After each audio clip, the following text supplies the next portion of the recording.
जय हिंद। नमस्कार साथियों, आपके अपने यूट्यूब चैनल विकास चौधरी 2.0 पर स्वागत है। देखिए दोस्तों, आज हम एक और पेपर हल करने वाले हैं रीट मुख्य परीक्षा को लेकर। और आज जिस पेपर की बारी है वो है रीट लेवल 1 की। तो आपने अगर चैनल सब्सक्राइब नहीं किया है तो चैनल को सब्सक्राइब कर लें और ज़्यादा से ज़्यादा शेयर करें, क्योंकि मुख्य परीक्षा तक ऐसे ही हम बहुत सारे पेपर है वो सोल्व करने वाले हैं। आपके पास इतने प्रश्नों का भंडार हो जाएगा कि आपको वो प्रश्न जो एग्ज़ाम में छपने वाले हैं वो आप पढ़ लोगे और एग्ज़ाम में आपके लिए मदद करेंगे। तो देखिए दोस्तों, हम आज बात करने वाले हैं रीट मुख्य परीक्षा के लिए कलाम कोचिंग की तरफ से जो 27/11/2022 को पेपर लिया गया है वो। अगर इससे पहले आपने पेपर नहीं देखे हैं तो रीट लेवल 1 के 2 पेपर लगे कलाम कोचिंग के। एक तो 15 को लगाए और एक 21 को लगाए, और 27 वाला हम आज कर रहे हैं। तो 15 और 21 वाला अगर आपने नहीं देखा है तो आपको इसी प्लेलिस्ट में आपको मिल जाएंगे दोनों पेपर, रीट लेवल 1 के पूरे पेपर आपको मिल जाएंगे। और अगर आपको पीडीएफ चाहिए तो हमारा टेलीग्राम चैनल जरूर ज्वाइन करें, वहाँ पे आपको नोट्स वगैरह भी उपलब्ध करवाए जाते हैं। तो देखिए दोस्तों, हम बात कर लेते हैं आज के पेपर की शुरुआत। उससे पहले सभी से एक रिक्वेस्ट करूंगा कि ज़्यादा से ज़्यादा शेयर किया करो, जिससे बहुत सारे आपके जो भी सहपाठी उनके पास भी ये पेपर पहुंच सके, और आप हो सके तो अपने व्हाट्सएप स्टेटस में ज़रूर लगाएं। तो देखिए दोस्तों, सबसे पहला प्रश्न अपना आता है कि सूची 1 को सूची 2 से सुमेलित करना है। एक तरफ दे रखें अनुसंधान केंद्र और उस दूसरी तरफ दे रखें स्थान। तो देखिए, जो अनुसंधान केंद्र जिस स्थान पर स्थित है वो हमें पता करना है। तो हमें 4 ऑप्शन दे रखे हैं: चावल अनुसंधान केंद्र, इसबगोल अनुसंधान केंद्र, ज्वार अनुसंधान केंद्र और चारा बीज अनुसंधान केंद्र। तो ये हमें प्रश्न में दे रखा है, तो हमें क्या करना है, उत्तर इनके देखने हैं। तो देखिए, चावल अनुसंधान केंद्र आप सभी को पता होगा कहाँ पर स्थित है, बांसवाड़ा में स्थित है। चावल अनुसंधान केंद्र कहाँ पर स्थित है, बांसवाड़ा में स्थित है। और इसबगोल अनुसंधान संस्थान कहाँ पर है, जोधपुर के अंदर है। और मैं बात करूं ज्वार अनुसंधान केंद्र की, तो ज्वार अनुसंधान केंद्र कहाँ पर है, उदयपुर के अंदर है। और चारा बीज अनुसंधान केंद्र की मैं बात करूं, चारा बीज उत्पादन फार्म की मैं बात करूं, तो कहाँ पर स्थित है, जैसलमेर के अंदर स्थित है। तो ऑप्शन कौन सा सही हो जाएगा, अपना 2 नंबर वाला ऑप्शन सही हो जाएगा। आप साथ साथ में देखा करो कि आपके कितने क्वेश्चन हैं वो सही हो रहे हैं। एक तरीका है इसमें कि आप वीडियो को पॉज कर लिया करो, क्योंकि अगर मैं टाइम देने लग जाऊं रुक के बीच में तो वीडियो काफ़ी लंबा हो जाता है। हो सकता है हम भविष्य में, अगर आपका साथ अच्छा रहा तो हम बोर्ड पे ये चीज़ें हैं वो करने वाले हैं, तो उसके बाद में मैं आपको लाइव क्लास दूंगा, तो उसमें आप टाइम भी ले सकते हो। अभी आप पॉज कर लिया करो, फिर अपना उत्तर देख लिया करो, फिर मैं जो उत्तर बताऊँ उससे आप मैच कर लिया करो। दूसरा प्रश्न अपना आता है कि निम्न में से कौन सा काजरी का क्षेत्रीय अनुसंधान केंद्र नहीं है। तो निम्न में से कौन सा काजरी का क्षेत्रीय अनुसंधान केंद्र नहीं है, ये हमसे पूछा गया है। तो कौन सा नहीं है, पाली तो है, भुज में भी है और लद्दाख में भी है, लेकिन बाड़मेर में काजरी का क्षेत्रीय अनुसंधान केंद्र स्थित नहीं है। उसके बाद में मैं बात करूं, राष्ट्रीय उर्ष्ट अनुसंधान केंद्र जोहड़बीड़ बीकानेर में स्थित है। शुरुआत में यह उर्ष्ट परियोजना निदेशालय के रूप में स्थापित किया गया था, जिसे वर्ष में क्रमोन्नत कर राष्ट्रीय उर्ष्ट अनुसंधान केंद्र बनाया गया। तो किस वर्ष में राष्ट्रीय उर्ष्ट अनुसंधान केंद्र बनाया गया, ये हमें बताना है 3 नंबर प्रश्न में। तो हमें ऑप्शन दे रखे हैं 1984, 1995, 1999 और 2001। तो बताइए कब इसको उर्ष्ट राष्ट्रीय उर्ष्ट अनुसंधान केंद्र बनाया गया, ये हमें प्रश्न में पूछा है। तो कब बनाया गया, 1995 के अंदर। तो कौन सा ऑप्शन सही हो जाएगा, 2 नंबर। उसके बाद में मैं बात करूं, देखो 4 नंबर क्वेश्चन दे रखा कि पिलाने में स्थित इन केंद्रीय इलेक्ट्रॉनिक अभियांत्रिकी अनुसंधान संस्थान निम्न में से किसका संगठक है। तो इसमें किसका संगठन है ये हमें बताना है। तो किसका है, CSIR का संगठक है। देखिए, लास्ट तक बने रहिए, मैं पूरा पेपर आपको हल करवाने वाला हूँ। साथ में आपकी तैयारी कितनी है ये भी आपको साथ साथ में पता चल जाएगा। 5 नंबर क्वेश्चन की मैं बात करूं कि राज्य में निम्न में से किन किन स्थानों पर पशुधन अनुसंधान स्टेशन स्थित है। तो देखिए, हमें पशुधन अनुसंधान स्टेशन स्थित है ये हमें बताना है। 4 ऑप्शन दे रखे हैं और कौन से स्थान पर है। तो नोहर में, मंडौर में, बोजुंदा में, कोडमदेसर में। तो कौन से स्थान पर स्थित है ये हमको बताना है। तो देखिए, नोहर में है पशुधन अनुसंधान संस्थान, सही बात है। उसके बाद में मैं बात करूँ, कोडमदेसर में भी है और बोजुंदा में भी है, लेकिन मंडौर में ये वाला अनुसंधान केंद्र है वो स्थित नहीं है। तो 1, 2 और 4 कौन से ऑप्शन में है, 3 नंबर में। तो 3 नंबर ऑप्शन सही हो जाएगा। उसके बाद में मैं बात करूं, देखो अवनी लखेरा के संबंध में असत्य कथन है। अवनी लखेरा के संबंध में असत्य कथन हमें देखना है। तो देखिए कि पैराबैडमिंटन खिलाड़ी अवनी लखेरा का संबंध जयपुर से है, तो ये बात बिल्कुल गलत है। और दूसरा दे रखा है इन्हें वर्ष 2021 में मेजर ध्यानचंद खेल रत्न अवार्ड से सम्मानित किया गया, ये तो बात बिल्कुल सही है। तो इसमें से असत्य कथन कौन से वाला है, केवल 1 नंबर। तो 1 वाला ऑप्शन सही हो जाएगा।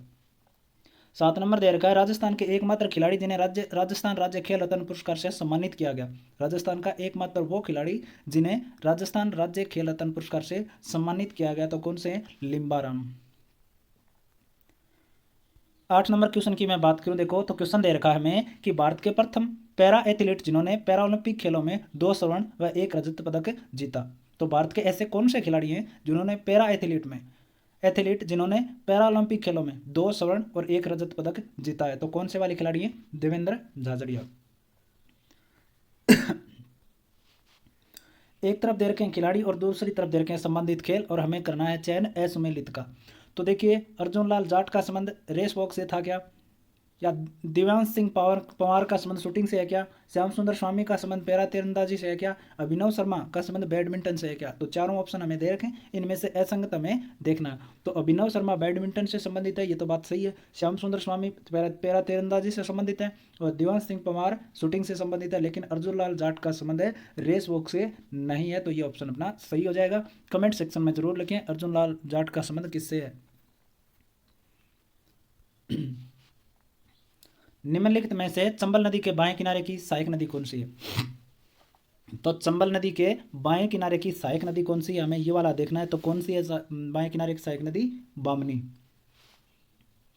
उसके बाद में दे रखा है, राष्ट्रीय झील संरक्षण योजना के अंतर्गत राजस्थान की कौन सी झील शामिल नहीं है? तो राष्ट्रीय झील संरक्षण योजना के अंतर्गत राजस्थान की कौन सी झील संबंधित है, नहीं है या शामिल नहीं है? तो कौन सी वाली शामिल नहीं है?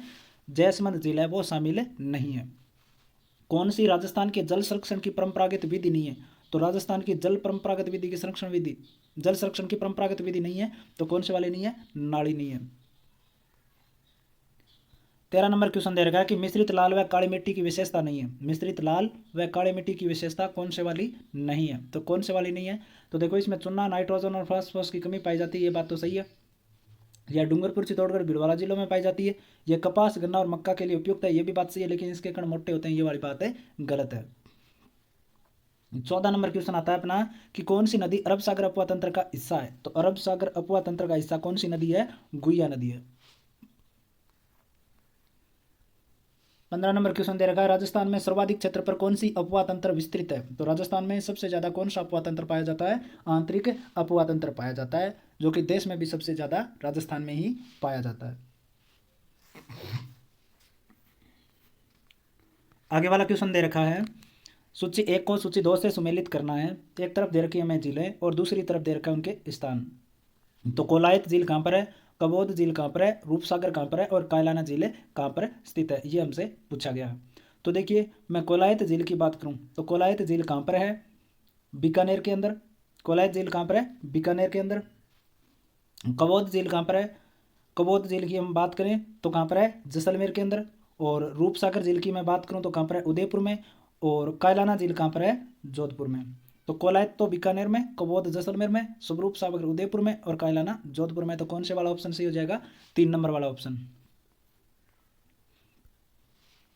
राजस्थान में अपवा तंत्र की दृष्टि से नदियों का सही क्रम कौन सा है? तो देखिए, अगर आप रेट की तैयारी कर रहे हैं तो ये वाला क्वेश्चन है वो मोस्ट इंपॉर्टेंट मान सकते हैं। बहुत बार क्वेश्चन पूछा गया, बहुत सारे एग्जाम से, मैं आप चाहे कोई भी एग्जाम उठा के देख लो, उनके प्रीवियस ईयर के जो क्वेश्चन पेपर मिलेंगे उसमें ये क्वेश्चन आपको कन्फर्म रूप से मिलेगा। मोस्ट इंपॉर्टेंट क्वेश्चन है और कन्फ्यूजन भी बहुत सारा होता है।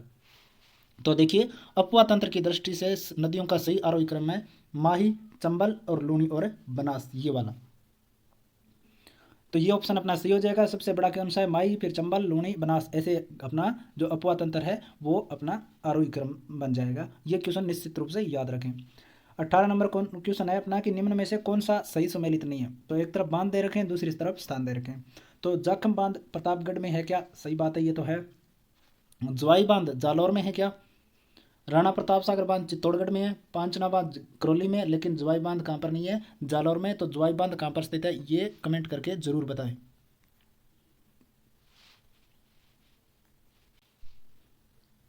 19 नंबर क्वेश्चन है, एक तरफ तो दे रखी है नदियाँ और दूसरी तरफ दे रखा है उनका उद्गम स्थल। तो देखिए, कोठारी नदी का, बनास का, बेड़च का और माई नदी का उद्गम स्थल दे रखे हैं सामने। तो कौन से वाला सही है? सुमेलित नहीं है, ये हमें बताना है। तो कोठारी नदी का उद्गम स्थल दिवेर की पहाड़ियाँ, सही बात है, ये तो बिल्कुल राइट है। बेड़च नदी का उद्गम स्थल गोगुंदा की पहाड़ियाँ है, और माई की नदी का उद्गम स्थल अमरोल की पहाड़ियाँ है। लेकिन बनास नदी का उद्गम स्थल है वो बिजराल ग्राम की पहाड़ियाँ नहीं है। तो बनास नदी का उद्गम स्थल कौन सा है, ये कमेंट में जरूर लिखें।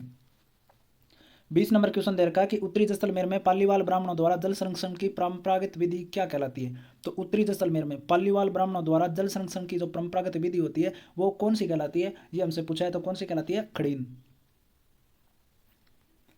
उसके बाद में मैं बात करूं, देखो सही सुमेलित हमसे पूछा गया है। तो देखो एरिडिसोल्स, एल्सिसोल्स, इंसेप्टिसोल्स और वर्टिसोल ये मिट्टियों के प्रकार हैं, मृदा के प्रकार हैं, और इनसे संबंधित वो क्षेत्र बताए गए कि कौन से क्षेत्र में पाई जाती है, और सही सुमेलित हमसे पूछा गया है। तो देखिए इसमें मैं बात करूं तो वर्टिसोल जो मिट्टी है वो कोटा बूंदी बारा में पाई जाती है, ये वाला ऑप्शन सही है। बाकी सारे क्या है, असुमेलित हैं।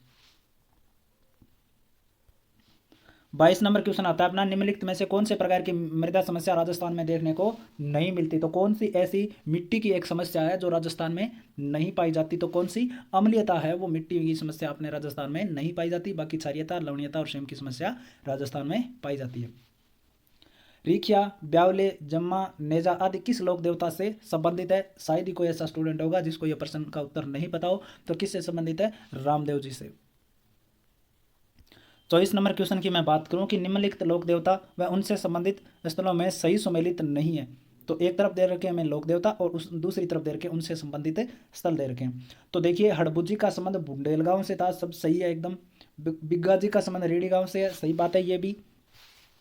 और वीर कल्लाजी राठौड़, वीर कल्लाजी राठौड़ का संबंध चलकणा से, और मेयाजी मांगड़िया का संबंध बापणी से, ये भी बिल्कुल सही है। लेकिन वीर कल्लाजी राठौड़ का संबंध चालकणा गांव से संबंधित नहीं है। तो वीर कल्लाजी राठौड़ किस स्थान से संबंधित है, कमेंट करके जरूर बताएं। पाबूजी के संदर्भ में असंगत कथन हमें देखना है। तो पाबूजी के संदर्भ में असत्य कथन, तो देखिए सबसे पहले तो ये तो वाला तो ऑप्शन आसान है। ये रायका और रिबारी जाति पाबूजी को अपना आराध्य देव मानते हैं, बिल्कुल सही है। और पाबूजी की फड़का वाचन रावड़न था नामक वाद्य यंत्र के साथ किया जाता है, ये भी सही है। और चांदा, डेरा और हरमल पाबूजी के क्या थे, सहयोगी थे, ये भी बात सही है। लेकिन पाबूजी की स्मृति में भाद्रपद कृष्ण नवमी को कोल्लमठ फलौदी में मेला लगता है, ये बात बिल्कुल गलत है। तो बाबूजी का मेला कौन सी तिथि को पड़ता है और किस स्थान पर पड़ता है, ये आप कमेंट सेक्शन में जरूर लिखें। 26 नंबर क्वेश्चन में दे रखा है, एक तरफ तो लोक देवता दे रखे हैं और दूसरी तरफ उनके जन्म स्थान है वो लिखे गए हैं।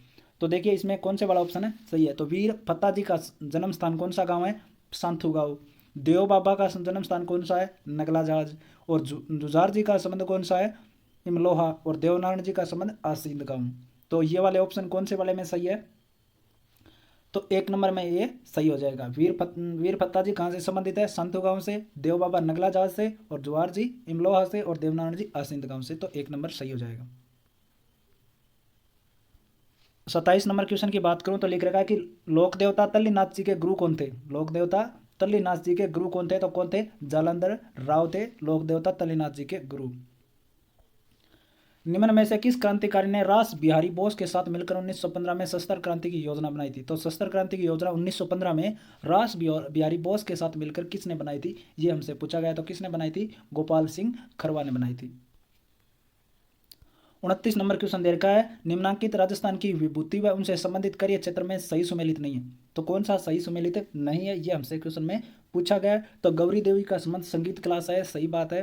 पंडित हरिनारायण शर्मा का संबंध वास्तु कला से, तो ये वाली बात बिल्कुल गलत हो जाती है। और कोमल कोठारी का संबंध लोक संस्कृति से, और रतन शास्त्री का संबंध बालिका शिक्षा से है, सही बात है। तो 2 नंबर वाला ऑप्शन सही हो जाएगा। हमें पूछा है कि असत्य कथन कौन सा है। तो देखिए अल्लाह जिला बाई को बीबीसी लंदन द्वारा कोर्ट सिंगर अवार्ड 1983 में प्रदान किया गया, ये तो बिल्कुल बात है कि अल्लाह जिला बाई को बीबीसी लंदन द्वारा कोर्ट सिंगर अवार्ड दिया गया था।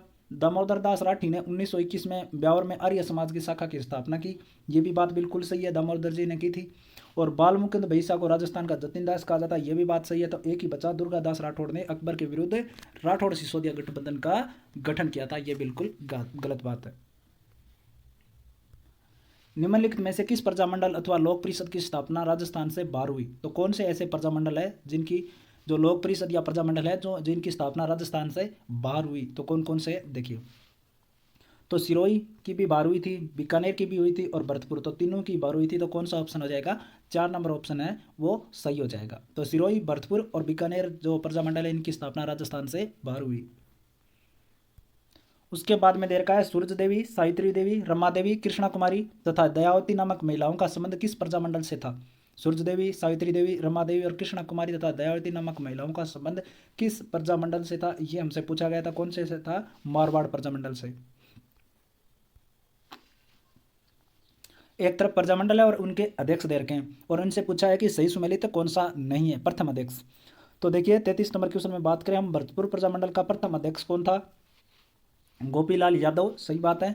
धौलपुर प्रजामंडल का प्रथम अध्यक्ष वर्दी शंकर त्रिवेदी, ये बिल्कुल गलत है। तो धौलपुर प्रजामंडल का प्रथम अध्यक्ष कौन था, ये कमेंट सेक्शन में जरूर लिखें।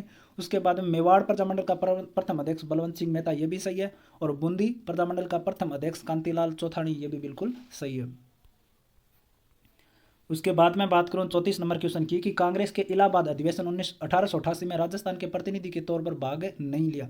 तो जो कांग्रेस का इलाहाबाद अधिवेशन हुआ था 1888 के अंदर, उसके अंदर राजस्थान के प्रतिनिधि के तौर के में भाग किसने नहीं लिया था, तो किसने नहीं लिया था, जयनारायण जी व्यास ने। 35 नंबर क्वेश्चन आता है कि राजपूताना मध्य भारत सभा के संदर्भ में निम्न असत्य कथन कौन सा है। तो राजपूताना मध्य भारत सभा के बारे में असत्य कथन में देखना है। तो इसकी स्थापना चांदनी चौक दिल्ली स्थित मारवाड़ी धर्मशाला में हुआ, यह बात तो सही है। राजपूताना मध्य भारत सभा की स्थापना कहाँ पर हुई थी, चांदनी चौक दिल्ली में स्थित मारवाड़ी पुस्तकालय में। और तीसरा अधिवेशन जमनालाल बजाज की अध्यक्षता में हुआ, यह भी बात सही है।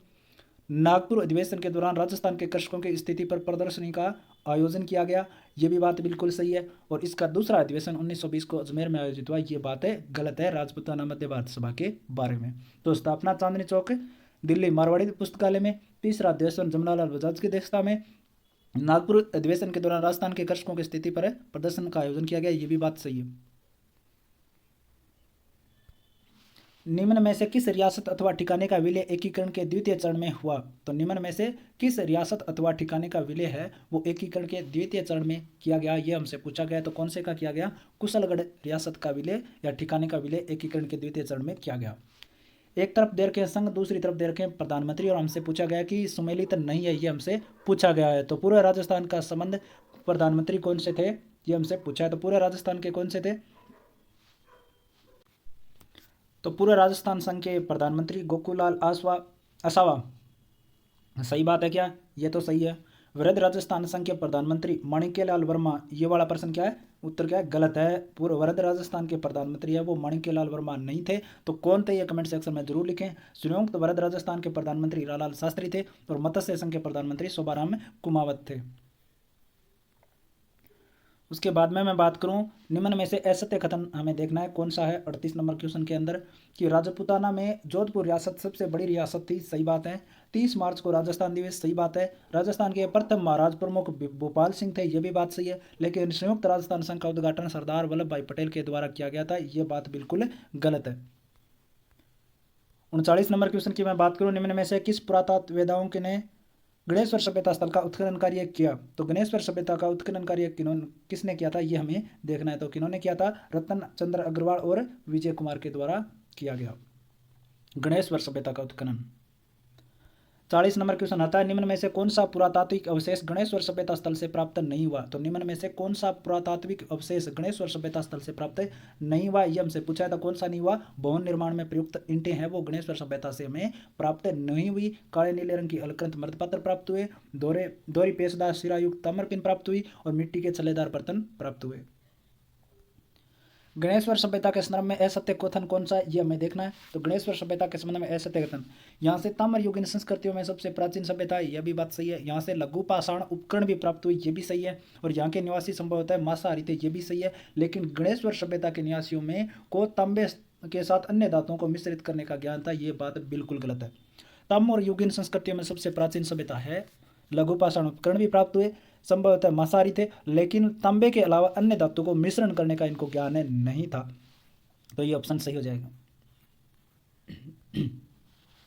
निम्न में से किस रचना का संबंध यादवेंद्र शर्मा से नहीं है। तो यादवेंद्र शर्मा की जो रचनाएं हैं इनमें से कौन सी नहीं है, ये हमें बताना है। तो चकवे की बात, विडंबना, हूँ गौरी, किरण प्यूरी, तो ये तो तीनों ही है इनसे संबंधित, लेकिन बाल भारती का संबंध यादवेंद्र शर्मा से नहीं है। तो ये ऑप्शन सही हो जाएगा।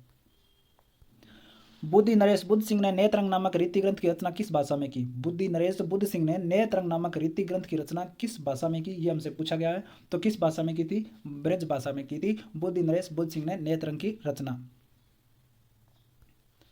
एक तरफ दे रखी है रचनाएं और दूसरी तरफ दे रखे हैं रचनाकार, हमें देखना है कि असम्मिलित कौन सा है। तो देखिए, सेनानी का संबंध मेघराज मुकुल से है, बिल्कुल सही बात है। मारवाड़ राज्य का इतिहास जहूर खां मेहर, बिल्कुल गलत है। ये तो मारवाड़ राज्य का इतिहास जो रचना है वो जहूर खां मेहर के द्वारा नहीं लिखी गई। दुर्गादास चरित्र केसरी सिंह बारठ के द्वारा और गजगुण रूपक केशवदास गाटन के द्वारा। तो मारवाड़ राज्य का इतिहास जो रचना है वो किसके द्वारा लिखी गई, कमेंट सेक्शन में जरूर बताएं। देखिए, कमेंट जरूर किया करो, क्योंकि मुझे भी पता लगे कि हाँ ठीक है, आपको ये पेपर चाहिए, साथ साथ में आप तैयारी भी कर रहे हो और मुझे भी पता चल सके कि आपकी तैयारी कैसी है। और लाइक भी किया करो, शेयर भी किया करो सबके पास में, और हमारे ग्रुप से जरूर जुड़े। निम्न में से किस रचना में गिरी सुमेल तथा धर्मत के युद्ध का उल्लेख मिलता है? किस रचना में गिरी सुमेल तथा धर्मत के युद्ध का उल्लेख मिलता है, ये हमसे पूछा है। तो किस में मिलता है? सूरज प्रकाश में गिरी सुमेल तथा धर्मत के युद्ध का उल्लेख मिलता है। गिरी सुमेल तथा धर्मत के युद्ध का उल्लेख किस में मिलता है? सूरज प्रकाश में। निम्न में से किस रचना की तुलना अबुल फजल कृत आईने अकबरी में की जाती है? तो किस रचना की तुलना है वो अबुल फजल कृत आईने अकबरी से की जाती है? तो कौन से वाली रचना की तुलना की जाती है आईने अकबरी से, ये हमसे पूछा है। तो मारवाड़ा प्रगनारी विगत जो रचना है उसकी तुलना अबुल फजल के द्वारा जो रची गई आईने अकबरिया उनसे की जाती है। उसके बाद में मैं बात करूं, देखो, राजपुताना के किस शासक ने सर्वप्रथम भारत के पक्ष में अधिमिलन पत्र पर हस्ताक्षर किए? तो राजपुताना के किस शासक ने सर्वप्रथम भारत के पक्ष में अधिमिलन पत्र पर हस्ताक्षर किए थे? तो किसने किए थे, ये हमें बताना है। भारत में विलय के लिए जो पत्र था उसमें हस्ताक्षर सबसे पहले किसने किए? शार्दुल सिंह ने किए थे। बजट घोषणा 2022-23 अनुपालन में नेहरू युवा ट्रांजिट एंड फैसिलिटेशन सेंटर कहाँ बनाया जाएगा? तो कहाँ बनाया जाएगा? ये नई दिल्ली में बनाया जाएगा। राजीव गांधी ग्रामीण ओलंपिक खेलों का शुभारंभ कहाँ से किया गया? राजीव गांधी ग्रामीण ओलंपिक खेलों का शुभारंभ कहाँ से किया गया? तो पालगांव जोधपुर से किया गया ग्रामीण खेलों का आयोजन का प्रारंभ।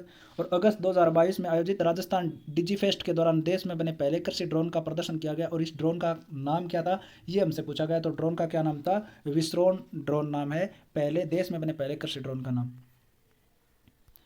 राजकीय विद्यालयों में बिजली पहुंचाने के उद्देश्य से उजास अभियान चलाया जा रहा है। यह अभियान राज्य किस जिले से चलाया जा रहा है? तो राजकीय विद्यालय जो है उनमें बिजली पहुंचाने के लिए एक उद्देश्य से एक उजास अभियान का प्रारंभ किया गया है, और वो कौन से जिले से प्रारंभ किया गया ये हमें बताना है। तो कौन से? अलवर जिले से।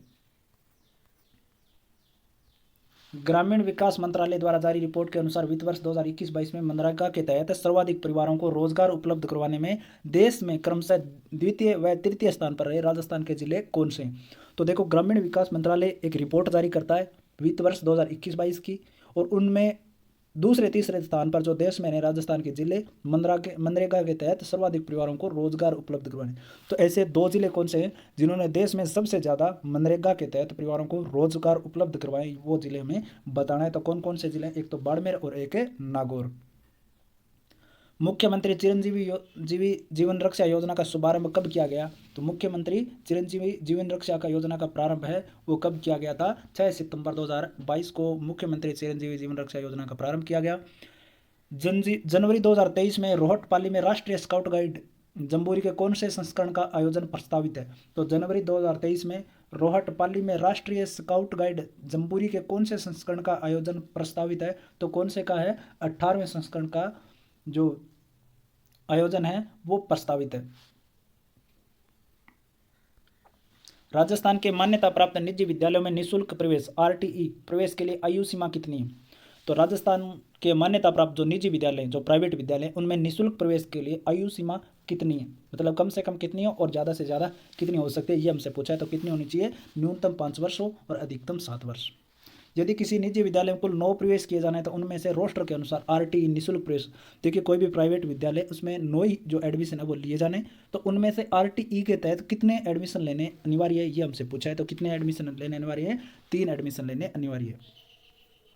उसके बाद मैं बात करूं, देखा है निजी विद्यालयों के आरटीई निःशुल्क प्रवेश के भौतिक सत्यापन के लिए गठित दल में सदस्यों की संख्या कितनी होनी चाहिए? तो जो प्राइवेट विद्यालय है उनमें आरटीई निःशुल्क प्रवेश के लिए जो भौतिक सत्यापन के लिए जो दल गठित किया जाता है उसमें सदस्य संख्या कितनी होनी चाहिए ये हमसे पूछा है। तो कितने होनी चाहिए? 2 सदस्य होने चाहिए। उसके बाद हमसे पूछा है कि किसी विद्यालय में एंट्री कक्षा में कुल 80 सीट है, कोई भी विद्यालय है उनमें कक्षा में कुल कितने 80 सीट है, तो उस गाँव का नाम ए है, कोई भी विद्यालय, उसकी कक्षा में 80 सीट है और गांव का नाम ए है जिसमें विद्यालय स्थित है, तो ए गांव में विद्यालय है और उसमें 80 सीट है, तथा ग्राम पंचायत के अन्य गांव का नाम बी है, तो उसी ग्राम पंचायत के कोई दूसरा गांव है उसका नाम क्या है, बी। तो यदि गांव ए से 15 आवेदन प्राप्त हुए तथा बी गांव से 25 आवेदन प्राप्त हुए, तो आरटीई प्रवेश की वरीयता सूची के प्रथम लिस्ट में रेंडर किया जाएगा। तो आरटीई प्रवेश की वरीयता सूची, तो मतलब जब एडमिशन की पहली लिस्ट जब जारी की जाएगी, तो आरटीई के तहत कितने बच्चों को रेंडर किया जाएगा या कौन से गांव के कितने बच्चों को रेंडर किया जाएगा, ये हमसे पूछा गया है। तो देखिए 58 नंबर क्वेश्चन का उत्तर क्या हो जाएगा कि केवल गांव ए के 15 बालकों को प्रवेश दिया जाएगा। तो कोई भी विद्यालय किसी गांव में स्थित है, उसमें सबसे ज़्यादा प्राथमिकता किसकी होती है, उसी गांव के बच्चों की। निजी विद्यालयों में निःशुल्क प्रवेश को लेकर वरीयता सूची तैयार कर रोस्टर के आधार पर चयन सूची कौन जारी करता है। तो प्राइवेट विद्यालयों में जो निःशुल्क प्रवेश दिए जाते हैं उनकी वरीयता सूची है वो जारी कौन करता है, ये हमसे पूछा है। तो कौन जारी करता है, राज्य स्तर पर एनआईसी जारी करता है। निजी विद्यालयों में निःशुल्क प्रवेश के लिए एक अभिभावक द्वारा अपने बालक का अधिकतम कितने विद्यालय में आवेदन किया जा सकता है। कोई भी निजी विद्यालय, तो निःशुल्क प्रवेश के लिए अभिभावक द्वारा अपने बच्चों का अधिकतम कितने विद्यालयों में आवेदन किया जा सकता है। तो देखिए कोई प्राइवेट विद्यालय, उनमें कोई भी विद्यालय जो अभिभावक है वो अपने बच्चे का एडमिशन कराने के लिए जो आवेदन करता है, तो कितनों में आवेदन कर सकता है, अधिकतम। तो कितनों में कर सकता है, 5 विद्यालयों में अधिकतम आवेदन कर सकता है। निम्न में से कौन सी एक आगम युक्ति नहीं है। तो आगम युक्ति नहीं है, जो संदेश देने वाली युक्ति नहीं है, ये हमसे पूछा गया है। तो कौन सी नहीं है, प्लॉटर नहीं है, क्योंकि प्लॉटर क्या होता है, आउटपुट युक्ति होती है जो रिजल्ट देती है। ठीक है, और बाकी जो दे रखे हैं, डिजिटाइजर है, स्टाइलिस है, जॉयस्टिक है, वो सभी क्या है, इनपुट डिवाइस है, और प्लॉटर इनमें से क्या है, आउटपुट डिवाइस। 62 नंबर क्वेश्चन की मैं बात करूं, निम्न में से एप्लीकेशन सॉफ्टवेयर का उदाहरण है। तो एप्लीकेशन सॉफ्टवेयर का उदाहरण कौन सा है, तो कौन से वाला हो जाएगा, इसमें पेज मेकर है वो एप्लीकेशन सॉफ्टवेयर का उदाहरण है। मेमोरी की सबसे छोटी इकाई कौन सी है, तो मेमोरी की सबसे छोटी इकाई कौन सी है, बिट। निम्न में से कौन सा एक इम्पैक्ट प्रिंटर नहीं है, तो कौन सा इम्पैक्ट प्रिंटर नहीं है, ये हमसे पूछा है। तो कौन सा नहीं है, लेजर प्रिंटर एक इम्पैक्ट प्रिंटर का उदाहरण नहीं है। वायरस का विस्तृत रूप कौन सा है, तो वायरस का विस्तृत रूप कौन सा हो जाएगा, तो whittle information resource under says, 4 number option सही हो जाएगा। राजस्थान निःशुल्क व अनिवार्य बाल शिक्षा अधिकार नियमावली 2011 के नियम 28 के तहत गठित राज्य सलाहकार परिषद की सदस्य संख्या कितनी होगी। तो राजस्थान निःशुल्क और अनिवार्य बाल शिक्षा अधिकार नियमावली 2011 के नियम 28 के तहत गठित राज्य सलाहकार परिषद के सदस्यों की अधिकतम संख्या कितनी हो सकती है, ये हमसे पूछा है। तो कितनी होनी चाहिए, अध्यक्ष सहित कितने, 15। राज्य सलाहकार परिषद के पदेन सदस्य, तो राज्य सलाहकार परिषद के पदेन सदस्य कौन कौन होते हैं, ये हमसे पूछा गया है, या कौन होता है ये हमसे पूछा गया है। तो क्या होते हैं, प्रारंभिक शिक्षा के प्रभारी सचिव, निदेशक RSCERT उदयपुर और निदेशक प्रारंभिक शिक्षा, तो चारों ही हैं वो राज्य सलाहकार परिषद के पदेन सदस्य होते हैं। राजस्थान निःशुल्क व अनिवार्य बाल शिक्षा अधिकार नियमावली 2011 के किस नियम के तहत राज्य सरकार केंद्र सरकार से शिक्षकों की न्यूनतम अर्हता को शिथिल करने का अनुरोध करेगी। राजस्थान निःशुल्क व अनिवार्य बाल शिक्षा अधिकार नियमावली 2011 के अनुसार किस नियम के तहत राज्य सरकार है वो केंद्र सरकार के शिक्षकों की न्यूनतम अर्हता को शिथिल करने का अनुरोध कर सकती है। तो किसके तहत करेगी, वो नियम 17 के तहत। 69 नंबर क्वेश्चन दे रखा है, राजस्थान निःशुल्क व अनिवार्य बाल शिक्षा अधिकार नियमावली 2011 में विषय पाठ्यचर्या व प्रारंभिक शिक्षा का पूरा होना किस भाग में उल्लिखित है। तो कौन से भाग में उल्लिखित है, भाग 7 में उल्लिखित है, पाठ्यचर्या व प्रारंभिक शिक्षा का पूरा होना। 70 नंबर क्वेश्चन हमसे पूछा कि राजस्थान निःशुल्क व अनिवार्य बाल शिक्षा अधिकार नियम 2011 के अनुसार बालक को प्रारंभिक शिक्षा पूरी करने पर दिए जाने वाले प्रमाण पत्र का आधार क्या होगा। तो राजस्थान निःशुल्क और अनिवार्य शिक्षा अधिकार अधिनियम 2011 के अनुसार जब बालक अपनी प्रारंभिक शिक्षा है वो पूरी कर लेता है, तो उसके बाद में जो प्रमाण पत्र जारी किया जाता है तो उसका आधार क्या होता है, ये हमसे पूछा है। तो क्या होता है, छात्र संचयी अभिलेख। निम्नलिखित में से कौन सा शिक्षण अधिगम का एक सामान्य सिद्धांत नहीं है। शिक्षण अधिगम का सामान्य सिद्धांत कौन सा नहीं है, ये हमसे पूछा है। तो कौन सा नहीं है, निष्क्रियता का सिद्धांत है, वो शिक्षण अधिगम के अंतर्गत नहीं आता। निम्नलिखित में से कौन सी विशेषता थोर्नडाइक के संबंधवाद अधिगम सिद्धांत से नहीं है। तो थोर्नडाइक के संबंधवाद अधिगम सिद्धांत से कौन सी विशेषता नहीं है, ये हमसे पूछा है। तो कौन सी विशेषता नहीं है, अधिगम संज्ञान पर निर्भर होता है, ये सिद्धांत से संबंधित नहीं है, थोर्नडाइक के अधिगम सिद्धांत से।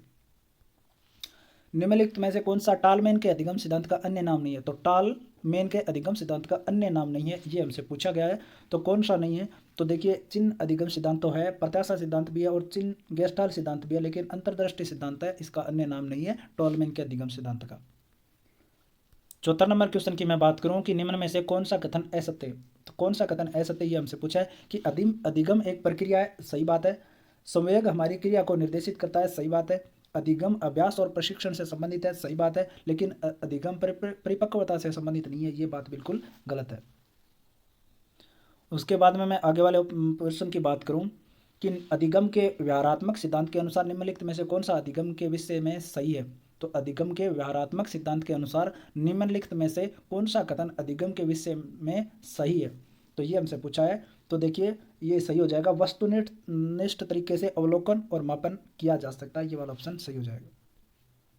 सीखने की प्रक्रिया का क्रम क्या है, सीखने की जो प्रक्रिया होती है उसका सही क्रम क्या है, ये हमसे पूछा गया है। तो सही प्रक्रिया क्या होती है, तो देखिए हमें दे रखा है बाधा, लक्ष्य प्राप्ति, अभिप्रेरक, सफल प्रयत्न और विभिन्न अनुक्रियाएं, तो ये हमसे पूछा गया है। तो देखिए सबसे पहले जो क्रम की हम बात करें तो सबसे पहले आएगा अभिप्रेरक, उसके बाद में आएगा विभिन्न अनुक्रियाएं, उसके बाद में आएगा बाधा, और फिर आएगा अपना सफल प्रयत्न, और उसके बाद में लक्ष्य प्राप्ति। तो कौन से वाला ऑप्शन, 3 नंबर। व्यक्ति तब तक नहीं सीख पाता जब तक वह तत्पर न हो, यह कथन किसने कहा, तो यह व्यक्ति तब तक नहीं सीख सकता तब तक वह तत्पर न हो, तो किसने कहा था, थोर्नडाइक ने कहा था।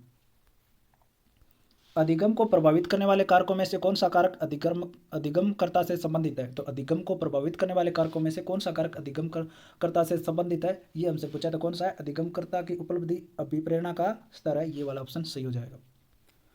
अनुभव एवं प्रशिक्षण द्वारा व्यवहार में परिवर्तन लाना ही अधिगम है, अनुभव एवं प्रशिक्षण द्वारा व्यवहार में परिवर्तन लाना ही अधिगम है। अधिगम की यह परिभाषा किसने दी थी, तो किसने दी थी यह परिभाषा, गेट्स ने दी थी।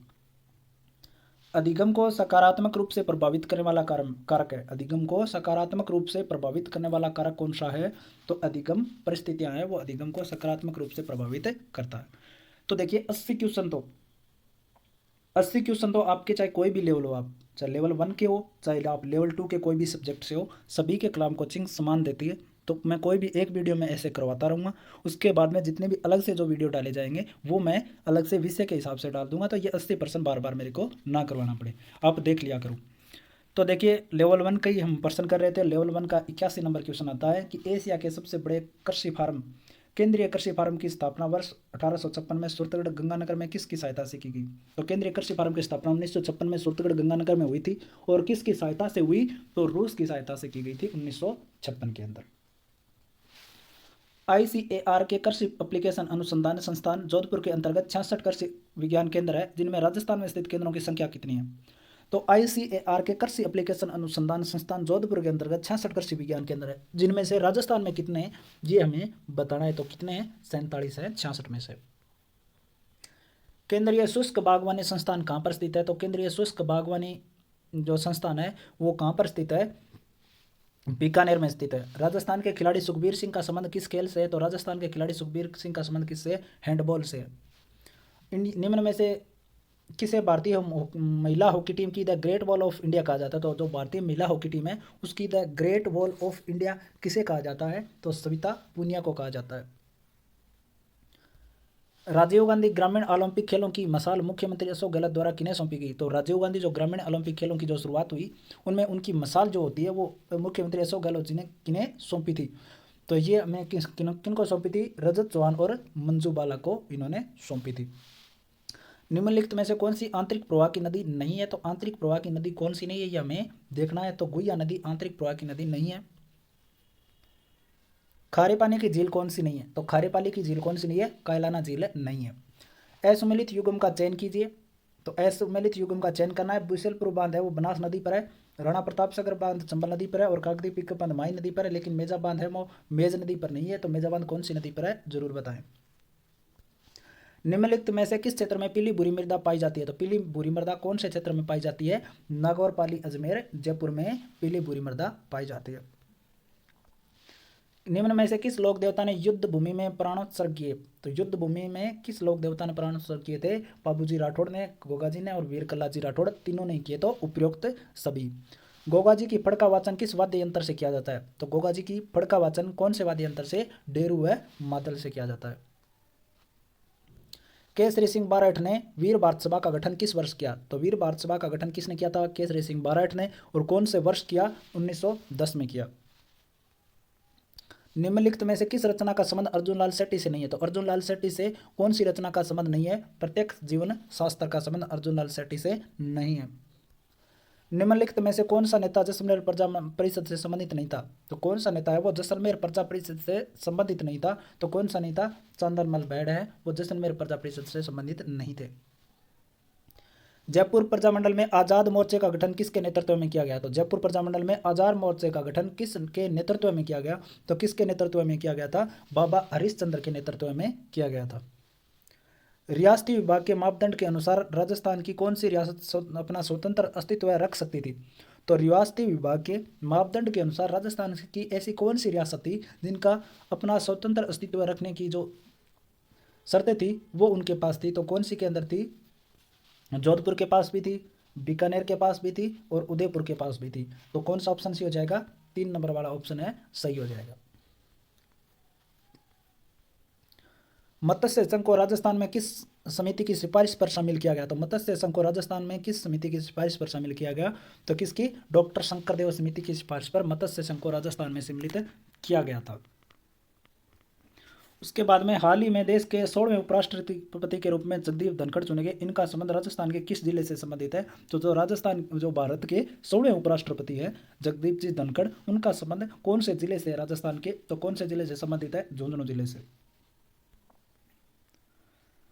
बजट 2022-23 की अनुपालना में 24 जून 2022 से बजट अनुपालन एक मिनट बजट 2022-23 की अनुपालना में 24 जून 2022 से मुख्यमंत्री क्षेत्र विकास योजना प्रारंभ की गई। तो मुख्यमंत्री क्षेत्र विकास योजना का प्रारंभ कब हुआ? 24 जून 2022 से। तो इस योजना के क्रियान्वयन हेतु प्रशासनिक विभाग कौन सा है? तो जो मुख्यमंत्री क्षेत्र विकास योजना है उसका क्रियान्वयन हेतु प्रशासनिक विभाग कौन सा है? ये हमसे पूछा गया है। तो कौन सा है? ग्रामीण विकास एवं पंचायती राज। 29वें मथुरादास माथुर पुरस्कारों के सीनियर वर्ग का पुरस्कार किसे प्रदान किया गया? तो 29वें मथुरादास माथुर पुरस्कारों के सीनियर वर्ग का पुरस्कार किसे प्रदान किया गया? अनिकेत चौधरी को। ट्रेवल एंड लेजर मैगजीन द्वारा जुलाई 2022 में किए गए एक सर्वे में राजस्थान के 2 शहर शीर्ष 10 शहरों में शामिल किए गए, वो कौन से? ट्रेवल एंड लेजर मैगजीन द्वारा जुलाई 2022 में जो एक सर्वे किया गया उसमें राजस्थान के 10 शहरों की सूची में शामिल किए गए, वो कौन कौन से हैं? तो उदयपुर और जयपुर दो राजस्थान के 2 ऐसे शहर हैं जो शामिल किए गए।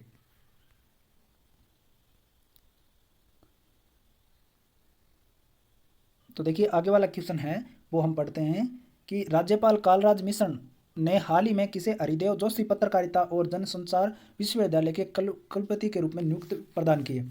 तो जो राज्यपाल अपने हैं राजस्थान के कलराज मिश्र जी ने हरिदेव जोशी पत्रकारिता और जनसंचार विश्वविद्यालय है उनके कुलपति के रूप में किसे नियुक्ति प्रदान की गई है? तो प्रोफेसर सुधी राजीव को प्रदान किया गया है, कुलपति के रूप में नियुक्त किया गया। उसके बाद में देखो मैथ्स के क्वेश्चन आ रहे हैं थोड़े कि किसी संख्या का 32% 160 है तो उस संख्या का 80% क्या होगा? तो देखिए कोई भी संख्या x मान लीजिए, उनका 32% जो दे रखा है वो कितना है? 160 है। तो देखिए यहाँ से आपका मान आ जाएगा किसका? x का मान आ जाएगा। उसके बाद में ये प्रश्न आराम से आप हल कर सकते हो। जैसे देखो 16 से काटोगे आप, यहाँ पे 10 आ जाएगा, यहाँ पे 2 आ जाएगा, यहाँ से 2 से फिर काटोगे 5 आ जाएगा, ये 500 ऊपर चला जाएगा। तो x का मान कितना आ गया? 500। तो अब इस 500 का क्या पूछा है हमें? 80% पूछा है। तो 80 का 500% कितना? 500 का 80% कितना हो जाएगा? 400 हो जाएगा। तो 400 अपना क्या हो जाएगा? उत्तर हो जाएगा। तो 2 नंबर ऑप्शन सही है। अब ये कह रहा है कि एक शहर की जनसंख्या 5% प्रति वर्ष बढ़ती है और इसकी वर्तमान जनसंख्या 9261 है। तो 3 वर्ष पूर्व इस शहर की जनसंख्या कितनी थी? तो देखिए कोई भी शहर है उसकी जो जनसंख्या है वो प्रति वर्ष 5% बढ़ती जाती है और वर्तमान जनसंख्या इन्होंने क्या बताया? 9261 बताया। तो 3 वर्ष पूर्व इसकी जनसंख्या कितनी थी? तो 3 वर्ष पूर्व आप मान लीजिए कि x उसकी जनसंख्या थी, तो प्रति वर्ष 5% बढ़ती है, मतलब 100 का कितना बढ़ जाती है? 5। तो कितनी हो जाएगी? पहले साल कितनी बढ़ जाएगी? 105। उसके बाद में मैं बात करूं कि दूसरी साल और बढ़ जाएगी 105।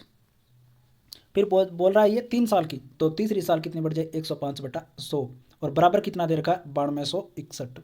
अब इसको हल कर लीजिएगा। हल करने के बाद में जो उत्तर आपको प्राप्त होगा वो कितना होगा? 8000। आप काट लेना। देखो 21 से कट जाएगा 20 आ जाएगा, फिर 21 से कट जाएगा 20 आ जाएगा, फिर 21 से कट जाएगा 20 आ जाएगा।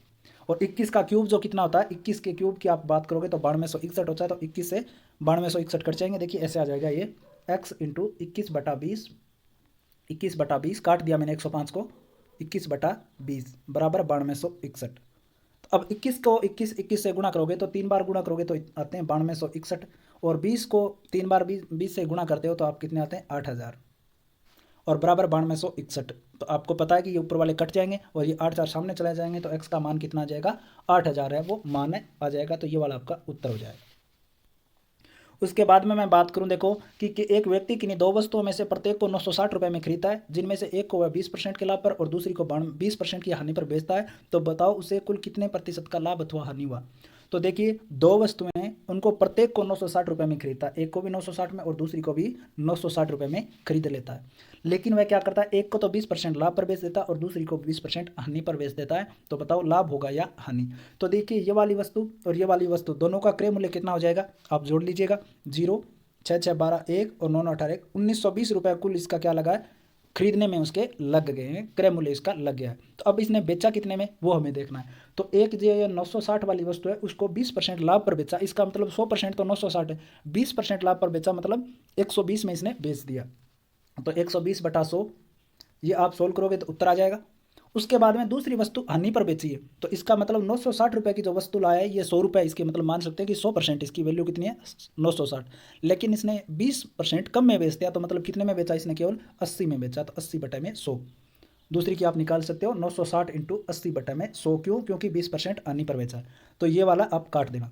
अब देखो 96 को 8 से गुणा कर लेना और 96 को आप किससे गुणा कर लेना, 12 से गुणा कर लेना, और भाग बटे में 10 तो है ही, 2 0 से 2 0 कट जाएंगी, तो इन दोनों को गुणा करके आपस में जोड़ देना। और जो 1900 कितने आए थे अपने, इनको जोड़ने पर 960 को, उसमें से जो अंतर आए वो आप अपने लाभ आ जाएगा या हानि आ जाएगी, और उससे आप बाद में निकाल सकते हो। उसके बाद में मैं बात करूं 32 वस्तुओं का क्रय मूल्य है वो 40 वस्तुओं के विक्रय मूल्य के बराबर है, तो व्यापारियों को जो लाभ अथवा हानि हुआ वो हमें ज्ञात करना है। तो देखिए जो 32 वस्तुओं का जो क्रय मूल्य जो है वो 40 वस्तुओं के विक्रय मूल्य के बराबर है। मतलब जो 32 वस्तुओं को खरीदने पे जितना मूल्य खर्च होता है, ये मान लिए 32 वस्तुओं को खरीदने में 2000 रुपये लगते हैं, तो वो 40 वस्तुएं भी कितने रुपए की बेच रहा है, 2000 रुपये की बेच रहा है। तो हमें पूछा है कि लाभ हुई या हानि हुई, ये हमसे पूछा गया है। तो देखिए मैं मैथ के क्वेश्चन सोल्व करवाने लग जाऊंगा तो काफ़ी सारा टाइम लग जाएगा, इसलिए मैं आपको उत्तर बता देता हूँ, क्योंकि जैसा क्वेश्चन आप कर लोगे तो इसमें क्या हो जाएगी 20% हानि। हानि तो आपको स्पष्ट दिख रही है, ये दोनों वाले ऑप्शन तो सीधे ही कट जाएंगे कि अगर 32 वस्तुओं को खरीदने में जितने इतने रुपए लगे हैं वही रुपए आपको 40 वस्तुएं बेचने में लग रहे हैं, तो सीधी सी बात है कि हानि तो हुई है। अब कितनी हानि हुई है वो आपको निकालनी है। किसी वस्तु को 2550 रुपये में बेचने पर 15% हानि होती है, तो 15% होती है, तो 15% का लाभ प्राप्त करने के लिए उसको कितने में बेचना पड़ेगा। तो देखिए 2550 मतलब 2550 इसका क्या है, विक्रय मूल्य है, और इससे क्या होता है 15% की हानि होती है, तो 15% का लाभ प्राप्त करने के लिए उसको कितने में बेचना पड़ेगा। तो इसको एक प्रकार से कर सकते हो, देखो कि कोई भी वस्तु है उसको 15% हानि हो रही है ना, तो 15% हानि मतलब 85% में बेच रहा है, तो मूल्य कितना आता है 2550। अब यहाँ से x का मान आ जाएगा, मतलब क्रय मूल्य आ जाएगा। अब क्रय मूल्य पर आपको क्या चाहिए 15% का लाभ, तो इस जो भी x का मान आए उसका क्या निकाल लेना 15% आप निकाल लेना, या 115 निकाल लेना, क्योंकि विक्रय मूल्य पूछा है ना कितने रुपए में बेचना चाहिए ये पूछा है, तो आप 115 निकाल लेना जो यहाँ से x का मान आए। ठीक है, अब देखो मैं बता देता हूँ आपको कितना आएगा, उत्तर मैं बता देता हूँ 3450 उत्तर आएगा। तरीका मैंने बता दिया, आपको क्या करना है कि कोई भी वस्तु है वो x रुपये में उसका क्रय मूल्य, लेकिन बेची कितने में 2550 रुपये में।